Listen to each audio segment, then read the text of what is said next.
أعوذ بالله من الشيطان الرجيم بسم الله الرحمن الرحيم ومن نعمره ننكسه في الخلق أفلا يعقلون وما علمناه الشعر وما ينبغي له إن هو إلا ذكر وقرآن مبين لينذر من كان حيا ويحق القول على الكافرين صدق الله العظيم۔ اور جسے ہم بوڑھا کر دیتے ہیں تو اسے ہم پیدائش میں الٹا کر دیتے ہیں، تو کیا وہ لوگ سمجھتے نہیں ہیں؟ قرآن کی تعبیرات بڑی مؤثر اور حیران کن ہوا کرتی ہیں انسان کو سمجھانے میں۔ اللہ تبارک و تعالیٰ نے یہاں پر انسان کی حقیقت کو بیان کیا ہے کہ جو انسان اپنے اوپر اتنا اتراتا ہے اور تکبر کرتا ہے، فخر کرتا ہے اور اپنے محاسن کو بیان کرتا ہے اور چاہتا ہے کہ لوگ میری تعریفیں کریں، فرمایا کیا اس نے کبھی اس حقیقت میں بھی غور کیا ہے؟ وَمَن نُعَمِّرْهُ نُنَكِّسْهُ فِي الْخَلْقِ، ایک لائن میں بلکہ آدھی لائن میں، کہ جسے ہم بوڑھا کر دیتے ہیں تو اسے ہم پیدائش میں الٹا کر دیتے ہیں۔ جیسے بچہ جب پیدا ہوتا ہے تو صحیح طریقے سے بول نہیں سکتا، بلکہ بالکل بھی نہیں بول سکتا، ہر بات پہ روتا ہے، بس رونا آتا ہے، چل نہیں سکتا، بیٹھ نہیں سکتا، کھا پی نہیں سکتا، واش روم تک نہیں جا سکتا، ہر عمل میں، ہر چیز میں اس کے بدن کے اندر بھی کمزوری ہے اور اس کے عمل میں بھی ظاہر ہے کمزوری ہے، کچھ بھی نہیں ہے، ہر چیز میں دوسرے کا محتاج ہے، ماں باپ کا۔ فرمایا ایسے ہی جب ہم انسان کو بڑھاپے تک پہنچا دیتے ہیں تو بڑھاپے میں جا کر پھر دوبارہ وہی بچپن والی حالت کہ چلتے ہوئے بسا اوقات اس کے قدم لڑکھڑا جاتے ہیں، ڈگمگا جاتے ہیں، زبان اس کی لڑکھڑانے لگتی ہے، منہ سے آہستہ آہستہ دانت غائب ہونے لگتے ہیں، سننے کے لیے، دیکھنے کے لیے اسے کانوں پر اور آنکھوں پر ہاتھ رکھنا پڑتا ہے، چلنے کے لیے بسا اوقات عصا کا، لاٹھی کا سہارا لینا پڑتا ہے، اور اس کے باوجود بھی بسا اوقات وہ نہیں چل سکتا، بندے کی ضرورت پڑتی۔ تو جیسے بڑھاپے میں جا کر نہ ہاتھوں کی وہ پکڑ رہتی ہے، نہ چلنے کے لیے قدم کے اندر وہ طاقت رہتی ہے، نہ گفتگو کرنے کے لیے لہجے میں وہ پختگی ہوتی ہے جو جوانی کے اندر ہوتی ہے، تو فرمایا بڑھاپے میں پہنچ کر اس کی حالت وہی ہو جاتی ہے جو بچپن میں تھی۔ تو کہاں گئی وہ رونقیں اور وہ عہدے اور وہ مقام اور مرتبے اور وہ عزتیں اور وہ تکبر و نخوت اور وہ مال و دولت اور وہ سب کچھ کہاں گیا؟ کوئی چیز بھی کام نہیں آتی۔ تو فرمایا کہ اگر انسان اکیلے میں بیٹھ کر صرف رب کی ان آیات میں، اس آیت میں، اس چیز کے اندر صرف غور و فکر کر لے، وَمَن نُعَمِّرْهُ نُنَكِّسُهُ فِي الْخَلْقِ، کہ جسے ہم بوڑھا کر دیتے ہیں تو اسے ہم پیدائش میں الٹا کر دیتے ہیں۔ اس لیے آگے کہا افلا یعقلون، کیا یہ لوگ عقل سے کام نہیں لیتے؟ کیا یہ لوگ سمجھنے کی کوشش نہیں کرتے کہ جس رب نے ان کو زندگی دی تھی، عیش و عشرت اور آرام دیا تھا، وہی رب ان کو دوبارہ بڑھاپے میں جا کر اس حالت میں پہنچا دیتا ہے، یہ یاد دلانے کے لیے کہ بھائی بچپن بھی میں نے دیا تھا، جوانی بھی میں نے دی تھی، اور اب اس حالت میں بھی میں نے پہنچایا ہے، اور آگے پھر موت بھی میں نے دینی ہے۔ بہرحال آگے مشرکین مکہ کے وما علمناہ الشعر وما ينبغی له، ان کا جو رسول اللہ صلی اللہ علیہ وسلم پر اعتراض تھا کہ یہ قرآن پاک نہیں ہے، اللہ کا کلام نہیں ہے، انہوں نے اپنی طرف سے بنا لیا ہے،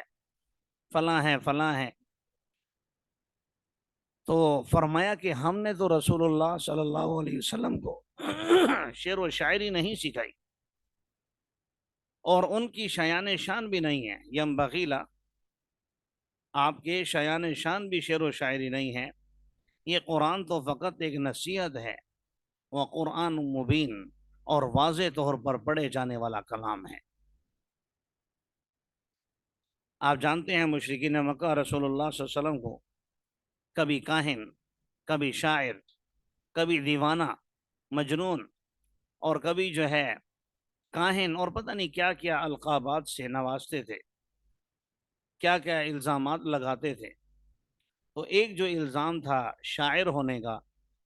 تو اس کی یہاں پر نفی کی گئی کہ ہم نے رسول اللہ صلی اللہ علیہ وسلم کو شعر و شاعری تو سکھائی ہی نہیں ہے،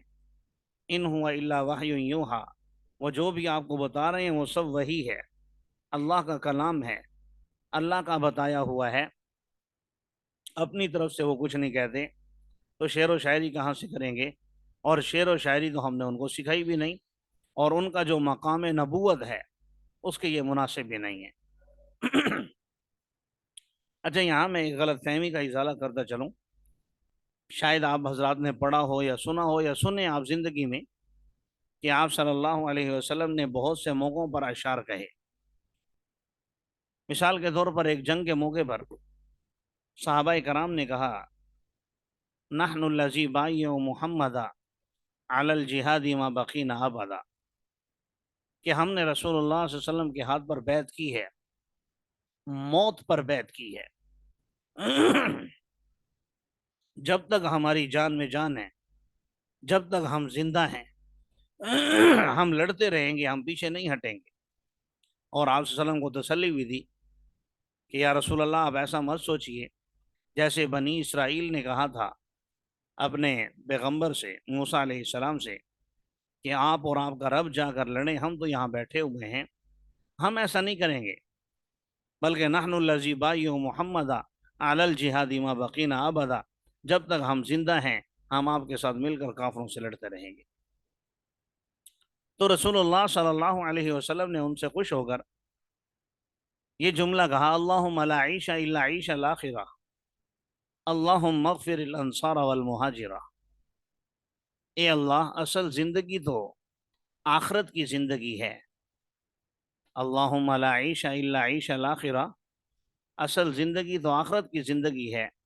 اے اللہ انصار اور مہاجرین کی مغفرت فرما دیجیے، یعنی ان کی آخرت کامیاب فرما دیجیے۔ اسی طرح ایک جنگ کے موقع پر رسول اللہ صلی اللہ علیہ وسلم کی ایک انگلی مبارک زخمی ہوئی، تو آپ نے اپنی اس انگلی کو مخاطب کر کے کہا، هل انت الا اصبع دمیتی وفی سبیل اللہ ما لقیتی، کہ تم ایک انگلی ہو، اس کے سوا تمہاری کوئی حیثیت نہیں، ہاں تمہارے لیے اعزاز اور مقام کی بات یہ ہے کہ تمہیں یہ زخم اللہ کے راستے میں پہنچا ہے۔ هل انت الا اصبع دمیتی وفی سبیل اللہ ما لقیتی، تو یقیناً یہ جو اشعار رسول اللہ صلی اللہ علیہ وسلم نے پڑھے ہیں، یہاں پر آپ دیکھ رہے ہیں کہ وما علمناہ الشعر، کہ ہم نے تو آپ کو شعر سکھایا ہی نہیں ہے، تو بظاہر ان روایات کی، واقعات کی جو حقائق ہیں میں نے آپ کو بتائے ہیں، ان میں اور اس آیت کے اندر تعارض نظر آ رہا ہے، ٹکراؤ نظر آ رہا ہے۔ تو یاد رکھیے یہ ٹکراؤ بظاہر دیکھنے میں ہے، حقیقت میں نہیں ہے۔ حقیقت میں اس لیے نہیں ہے کیونکہ یہاں کہا کہ ہم نے آپ کو نہیں سکھایا، یعنی آپ شاعر نہیں ہیں، اور حضور صلی اللہ علیہ وسلم نے جو الفاظ کہے، جو میں نے ذکر کیے،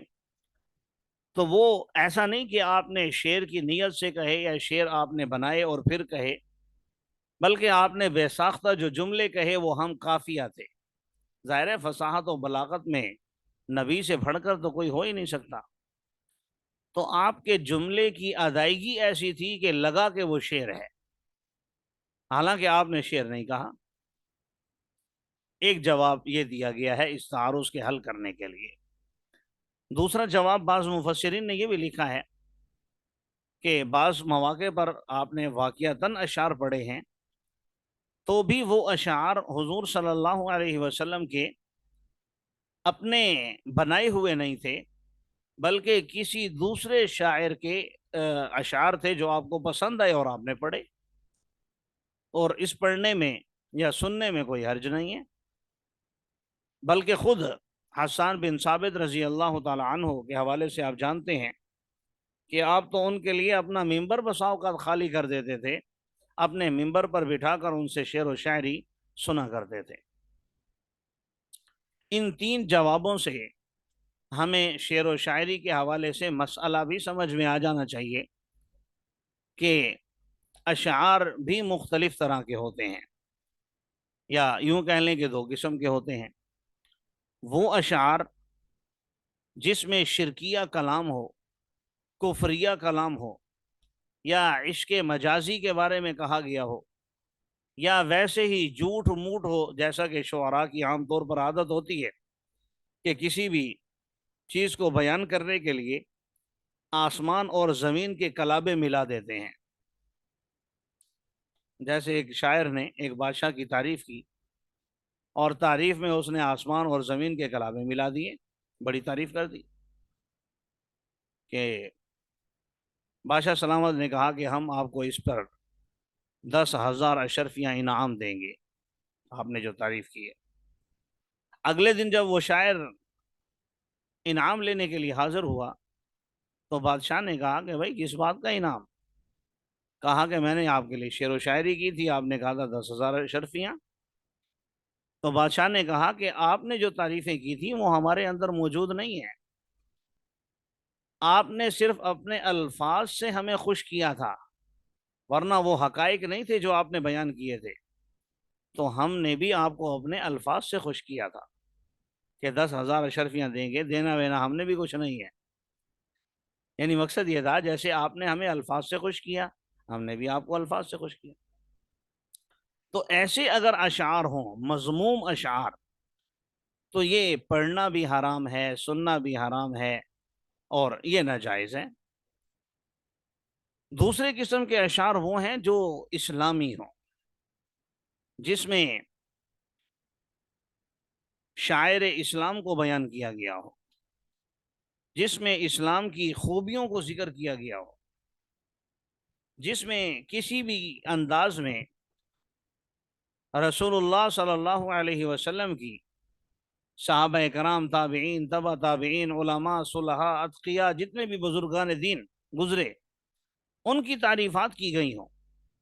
حقائق پر مبنی، اور بالخصوص اللہ جل جلالہ کے بارے میں، تو ظاہر ہے ایسے اشعار نہ تو مذموم ہیں، نہ منع ہیں، نہ ان پر نہ قابل گرفت ہیں، نہ وہ ناجائز ہیں، بلکہ پڑھ سکتے ہیں۔ اور دلائل میں نے اس پر آپ کو دے دیے ہیں کہ آپ صلی اللہ علیہ وسلم خود حسان بن ثابت سے باقاعدہ سنا کرتے تھے۔ اور بھی دلائل ہیں اس پر۔ جنگ کے موقع پر بھی ایک صحابی اشعار پڑھ رہے تھے، عبادہ بن صامت الانصاری رضی اللہ تعالیٰ عنہ یا دوسرے، بہرحال تو ایک صحابی نے منع کیا کہ بھئی اشعار نہ پڑھو، تو آپ صلی اللہ علیہ وسلم نے فرمایا انہیں پڑھنے دو۔ عبادہ بن صامت تھے یا عبداللہ بن رواحہ، بہرحال میرے ذہن میں نام نہیں ہے کنفرم، جو بھی صاحب تھے، تو آپ نے فرمایا انہیں پڑھنے دو، تمہارے تیروں سے زیادہ دشمن پر اثر انداز ہونے میں ان کے اشعار زیادہ تیز ہیں۔ یعنی تمہارے تیر و ترکش سے، تلوار سے دشمن کو اتنی غیرت اور غصہ اور شکست نہیں ہو رہی، کم ہمتی ان کے اندر پیدا نہیں ہو رہی جتنا ان اشعار کے ساتھ ہو رہی ہے۔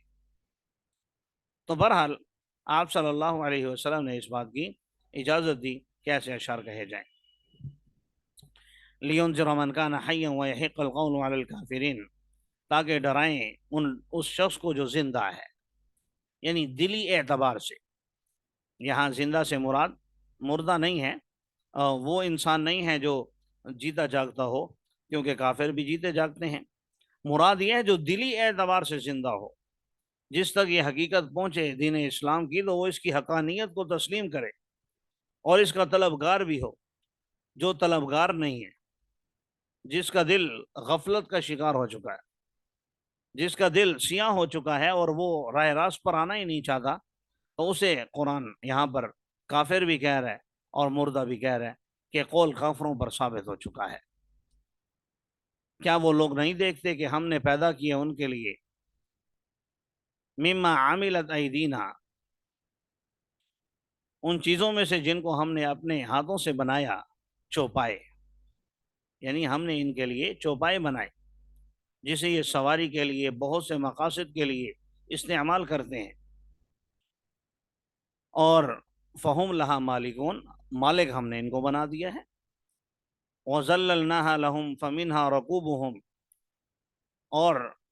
ہم نے ان جانوروں کو ان کے تابع کر دیا، ان کے قابو میں کر دیا،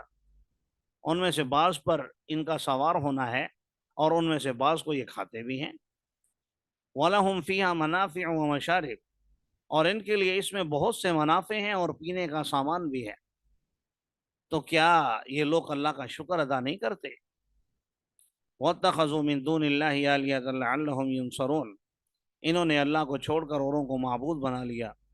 شاید کہ وہ مدد کیے جائیں، حالانکہ اللہ کے در کو چھوڑ کر کون ان کی مدد کر سکتا ہے؟ لا يستطيعون نصرهم وهم لهم جند محضرون، وہ ان کی مدد کرنے کی طاقت رکھتے ہی نہیں ہیں، بلکہ وہ تو ان کے لیے ایک لشکر ہے جو حاضر کیے جائیں گے۔ مطلب یہ ہے وَهُمْ لَهُمْ جُنْدٌ مُحْضَرُونَ کا کہ یہ لوگ جن کو اپنا خدا آج بنائے بیٹھے ہیں، کل قیامت کے دن یہ ان کے خلاف گواہی دینے والا ایک لشکر ہوگا جو ان کے سامنے کھڑا ہوگا اور ان کے خلاف گواہی دے گا۔ آپ ان کی باتوں سے غم زدہ مت ہوں، اِنَّا نَعْلَمُ مَا يُسِرُّونَ وَمَا يُعْلِنُونَ، یقیناً ہم جانتے ہیں وہ باتیں جنہیں یہ چھپا رہے ہیں اور وہ باتیں بھی جنہیں یہ ظاہر کر رہے ہیں۔ اولم یر الانسان انا خلقناہ من نطفۃ فاذا هو خصیم مبین، آگے انسان کی